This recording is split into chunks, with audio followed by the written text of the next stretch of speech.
Eu vou começar o vídeo de hoje com a pergunta da Bruna Vacari. Paty, faz um vídeo sobre torre quente e o respiro para forno. Hashtag trocando ideia.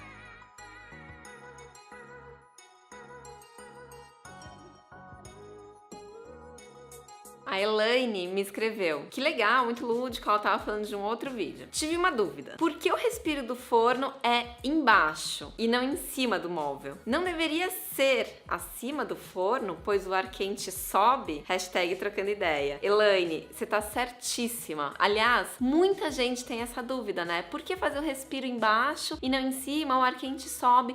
Sabe que tem muitas torres quentes. O que é a torre quente, né? Vamos começar do começo. É aquela marcenaria que geralmente vai de piso a teto, retinha, como se fosse literalmente uma torre, e a gente coloca vários eletrodomésticos embutidos por ali. Lá em cima da torre quente, muitas vezes tem sim uma grelha vazada, exatamente para permitir essa ventilação, essa circulação do ar quente. Mas muitas vezes acima do forno, que fica mais ou menos a 1,5 m ali de altura, para ficar confortável, né? Na linha do olhar, pode ser até um pouquinho mais baixo, para ficar confortável, para você abrir o forno e pegar o que tiver ali dentro com segurança. Acima desse forno, a gente tem uma marcenaria, um armário, uma porta basculante, 2 portinhas, enfim, tem um armário ali em cima que você quer aproveitar o máximo possível o espaço. Se você deixar esse armário recuado para ter a circulação de ar por trás dele e ainda baixar a altura para deixar a circulação acima dele, você percebe que você acaba perdendo muita marcenaria e esse caminho começa a ficar muito longo. Então os próprios fabricantes de eletrodomésticos embutidos, eles recomendam que a circulação de ar seja por baixo. Então é permitido sim, não tem nenhum problema fazer esse respiro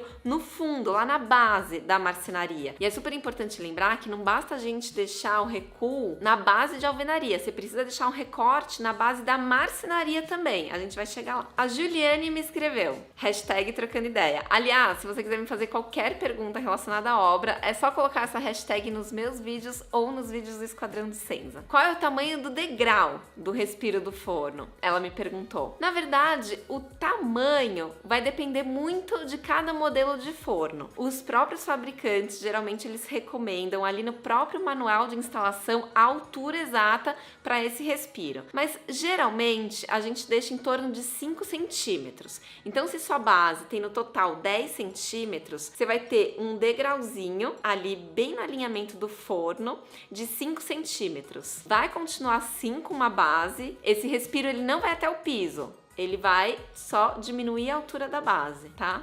Deu pra entender? Vou mostrar na obra. A gente pisca nessa obra, de repente tem alguma coisa nova pronta. Ó, eles acabaram de requadrar a base, tá vendo? E ó, super importante, o degrau aqui pro respiro do forno. Esse forno vai ser embutido, então a base tem que ter esse degrauzinho para ter uma circulação de ar. Ok? E aqui que não tem base é o espaço da lava-louças, que ela vai ficar direto no piso. A Jane Levi me escreveu. Você falou tanto de base na cozinha, mas não lembra de ter visto sobre deixar respiro para o forno embutido. Falei sim, Jane, em vários vídeos. Não deixei, ela falou. Ixi, pôs até uma carinha meio brava. Mas como a base é menos larga que o forno, na verdade, ela quis dizer a profundidade, ele não estará encostado na base, sobrará uns 15 centímetros para ele respirar.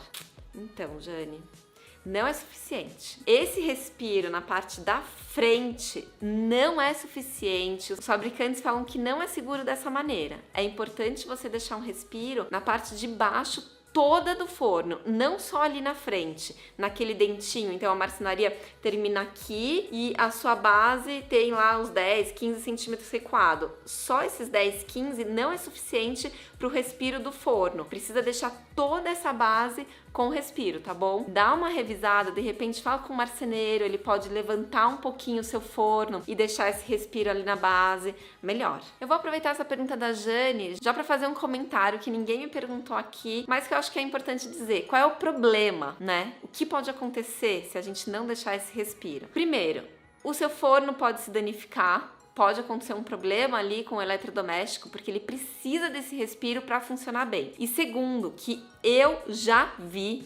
fiz uma reforma de uma casa antiga, que a cliente estava mudando ali toda a marcenaria, e a lateral do fogão tava preta, gente. Preta de queimada mesmo. Porque não tinha o respiro, nem na base, nem na lateral. Então pode sim acontecer um acidente grave, pode pegar fogo com esse calor, com esse aquecimento ali do forno, do fogão embutido, colado na marcenaria sem respiro, tá? Isso é bem importante mesmo. Eu adorei essa pergunta que fala sobre respiro em outros eletrodomésticos. Então, se a gente precisa deixar um respiro na lava-louças, no micro-ondas, numa lava-roupas, sim, a gente precisa deixar respiro em quase todos os eletrodomésticos. E isso, mais uma vez, vem especificado no manual de instalação de cada fabricante. Então não é padrão, cada eletrodoméstico tem ali o seu respiro. Geladeira também precisa, sabia? Porque todos esses aparelhos, eles geram calor. Então você precisa deixar no mínimo uma distância da marcenaria nas laterais e na parte de cima, esses que são apoiados no piso, né? Você precisa deixar esse espaço para circulação de ar. E na parte de trás também. Adegas, gente, a adega esquenta demais, também precisa de um bom respiro. Basta pegar o manual. Antes mesmo de você pensar na marcenaria, é bom definir esse eletrodoméstico exatamente para saber esses respiros. Qual é o espaço que você precisa deixar livre ali para ter o aparelho com segurança. E a Patrícia, minha xará, me perguntou: quando é fogão de embutir, também precisa de respiro? Hashtag trocando ideia.